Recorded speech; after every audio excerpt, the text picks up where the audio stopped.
What's going on, Junkie Nation? Gorgeous George and Goes are back. We get to talk to one of our favorites, former SoCaler, Sam Alvey, living in Tennessee, but he knew he had to go back to SoCal to get some of that training in. So that's where he's at now. That's why it's sunny in his hood. Karate Combat 43 is where he throws down next. That comes up on December 15th, and you can watch it free on YouTube. His opponent will be Ross LaVine, and they're fighting for the vacant heavyweight championship.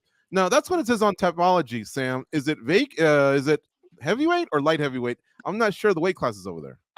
So it's heavyweight, but it's 205. Okay.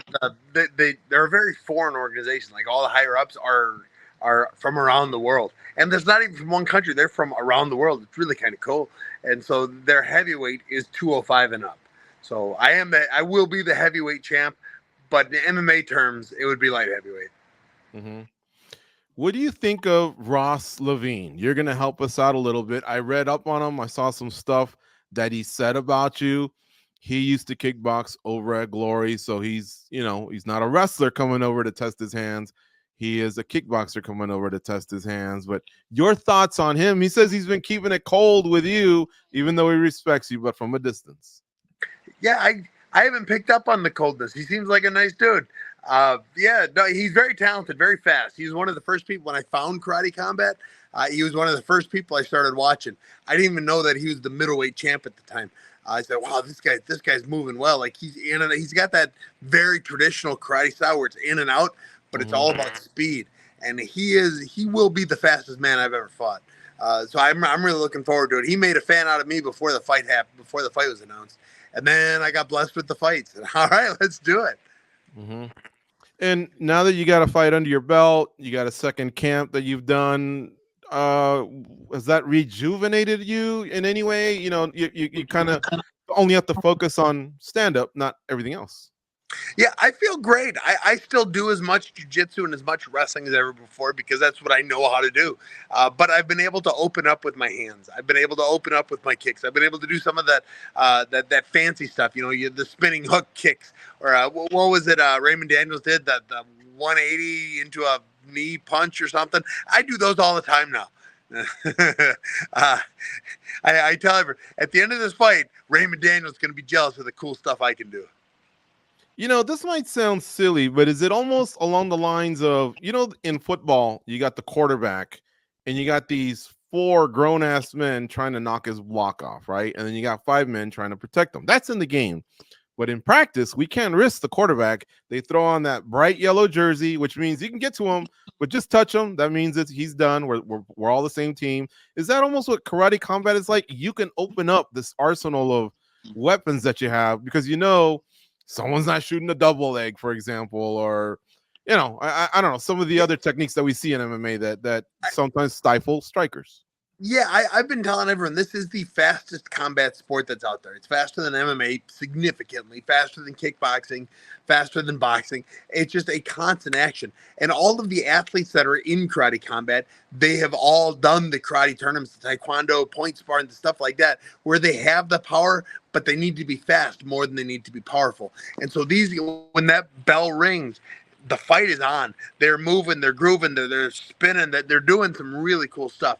And that we get to fight in a pit as opposed to a cage or a ring, it makes it all the sweeter. The pit is really, it's so cool. I mean, I'm not disappointed. I got a knockout in 1 minute and 1 second or something my last fight, but I am disappointed I didn't get to play in the pit a little bit more because it's like a playground for fighters. Hey, Sam. So, like in this situation here with Karate Combat, no matter what happens, whether you get 3 fights in, 5 fights in, do you feel like you're always going to have that on your back, like that you're the MMA guy? It seems like these guys are, you're the MMA guy kind of invading their space. Do you feel like a part of the team over there, or are you in a way still kind of representing MMA? No, Karate Combat's really made me feel at home. Like they understand that although I have made my career, my name doing MMA, they understand I'm also 6-1 in Muay Thai, and I'm on a 6-fight winning streak. I have done pancreation. I've done weapons. That's what got me in everything. And I started my career in a Kenpo Karate Dojo. I worked there for 4 or 5 years, like between 4 and 5 years. Then I went out to Team Quest, where one of my head striking coaches, Tarek Safadine, who's a black belt in both Taekwondo and Kyokushin Karate. So it has been very much part of my arsenal. And now I don't have to worry about the Division I All-American wrestler coming out and just holding me down. I can really open up. If you watch my MMA fights, I've always liked my back foot against the cage to help prevent the takedowns. I don't have to worry about that anymore. I can push forwards because they're not going to take me down because they don't need to. They're faster than that. I heard you got some pretty good rounds out there at Dan Henderson's gym. Guys like Dominic Reyes. But I have to imagine if they're helping you, you're probably helping them. What were some of like those MMA rounds? Were you able to do some of that? And is that fun, to be able to still do some of the MMA stuff? I still love doing the MMA stuff. I mean, there's so much. It's not karate versus MMA. It's fighting. And at the end of the day, you are just fighting. You're trying to beat another man up. So whether I'm doing it with takedowns in jiu-jitsu or doing it with just a knockdown and some ground and pound, I'm still getting there. So yeah, I'm actually on my YouTube channel. I'm going to post all my rounds with Jared Vandera and Dominic Reyes, Diego Vasquez, and a couple other guys from yesterday. I'm going to post it here in about an hour. I've had so much fun working with guys. In the last year since leaving the UFC, I've tried to become a true 205er. I've increased my weight. I'm strong. I'm as strong as I've ever been, stronger than I've ever been. I've done some good weightlifting as well as keep continuing my conditioning.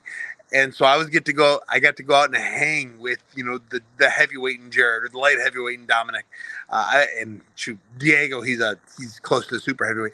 I was able to go out there and really intimidate them, or maybe not intimidate, but compete with them on size. And that was a lot of fun. So I'm looking forward to stepping in that pit and doing the same thing. A lot of times where we used to be able to see you is when we would go visit our parents. They don't live too far away from Dan's gym, but now you might be visiting us in Las Vegas, I hear. What's the deal with Sean Strickland? Can you explain this? You guys are going to spar? What's going on? Yeah, so Sean Strickland and I, we're buddies. We helped each other. We've trained together. We've almost lived together. We're friends.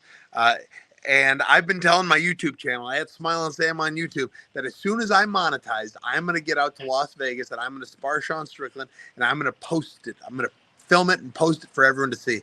And as of maybe right this minute, I have become monetized on YouTube. And so I'm keeping true to my promise. I'm getting out to Vegas here in the next day or two, and I'm going to spar Sean Strickland. I just got to get that bum to call me back. He becomes the world champion, and he's too big to text his old chum Smiling Sam back. But maybe I'll just get out there. I'll just show up at his gym, and we'll go from there. Is it just to show how two guys can get down and put on an entertaining sparring match, or is this to settle any form of a friendly grudge or anything like that? No grudge at all. No grudge at all. If we were actually fighting, I feel bad for DDP because he has to fight Sean next. Sean he is about the best I've ever seen. It's between him and Dan Henderson are the best I've ever worked with. And they're both just terrifying in that ring. But I'm one of the few guys that is willing to spar with him every round he wanted. And he was willing to spar with me every round I wanted. We've always had fun doing it. It's been some of my best rounds. And he's my best training partner, even though I haven't gotten to train with him in quite a while. So there's no grudgery to be had. But I'm looking forward to it. Whether it's filmed or not, I love sparring with that man. Why did you guys split up? I guess you said best sparring partner you ever had. He's always looking for rounds, so he'd probably say some kind things about you. I imagine we'd have to ask him. But how is it that you guys weren't able to unite? I guess since those days. Because Vegas is too hot. I'm a redhead, and Vegas is a desert. I can't live there.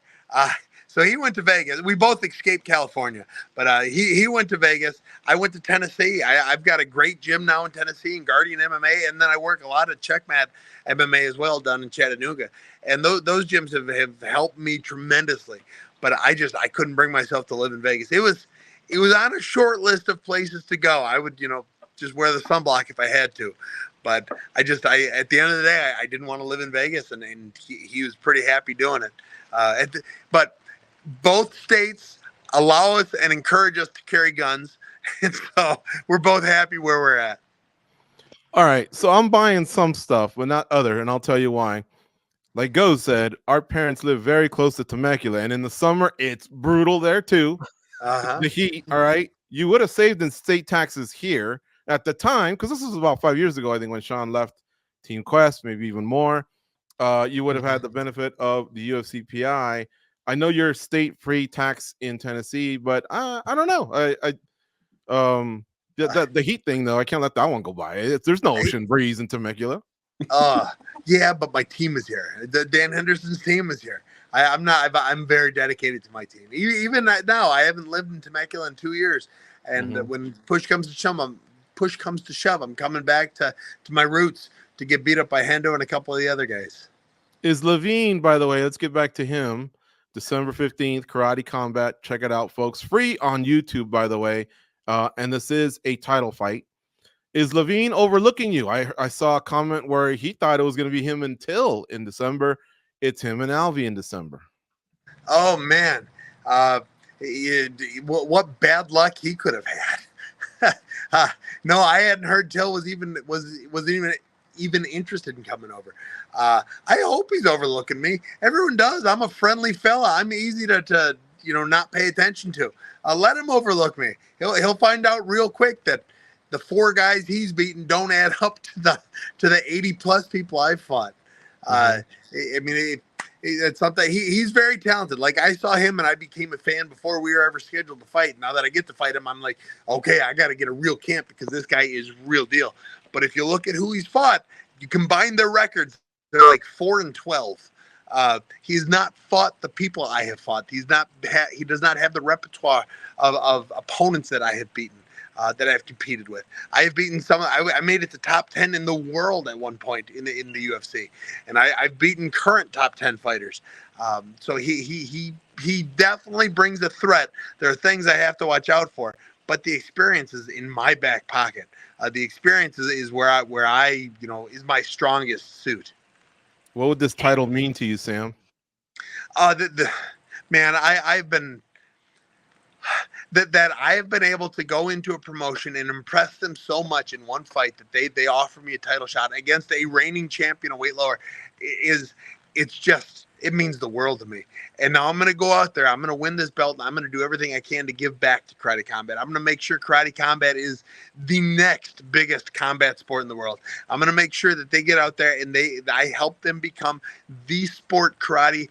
Sport karate is the wrong term because it is full contact. The place people want to not only tune into on Friday nights, Saturday nights to watch, but talk about Monday morning at the water cooler. It is the most fun I have ever had fighting, and I've only had one fight with him so far. I am looking forward to this so much, and when I get that gold belt, I am going to wear it everywhere.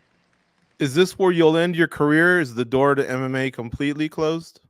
Absolutely not. I love Karate Combat, but I'm a fighter. I mean, at the end of the day, I'm a fighter. I want to fight. I will fight anyone, anywhere, at any time. The whole reason I ended up with Karate Combat is because the fighters in BKFC are a bunch of sissies. The fighters in MMA in general are a bunch of sissies. It is not what it used to be. When I started fighting, a fight was offered, you say yes. I mean, before you know who it is. And now I have said yes to, this last year, to I don't know, 10 different fights and 5 different promotions, and they all say no. They're all intimidated. I finally talked to Karate Combat and said, listen, I need fights. I need people that are willing to fight, willing to step up and get in the pit with me. And they said, all right, we got you covered. And without hesitation, I have been given fights. People have agreed that, yes, this is what fighting is about, fighting. I'm not going to, pick my opponent or be too scared or anything like that. Like so many fighters in the BKFC have turned out to be. I am here for action. I will fight the best in the world, and I will become the best in the world. Can you tell us who's turned you down across these different offers you've had? Is that something you would make public, or? At this point, I can't even remember their names. I've said, like I've always been the guy. It's offered, and they said, "Hey, you want to fight Brandon Allen on 3 days' notice, up a weight class?" I said, "Yeah, okay, whatever." Before I saw who he was, it's always been me. So BKFC said, "Hey, you want to fight on this day?" I said, "Sure, let's do it." I said, "All right," and then they just kind of stopped getting back to me. So okay, I guess it's not happening. And that's just been the case in so many different organizations over the last year and a half. For me, I just, whatever, fine. I'll find a real fighter. Well, I'm glad you found one, and we're excited to see you back in action with Karate Combat. Folks, December 15th, you can watch on YouTube for free. And this is a title fight for Smiling Sam. Sam, go get him, man. It'd be nice to see you wear that gold, not just on that night, but like you said, you'll be rocking it everywhere. Oh, I'm wearing it everywhere. It is going to be a new part of my uniform at all times. There you go. And I'll let you guys know if when the Sean Strickland thing comes. Maybe you come and watch it. Sounds good. Let us know. Yeah, sounds great, my guys. All right. Take care, Sam. See ya. All right. Have a good one, fellas.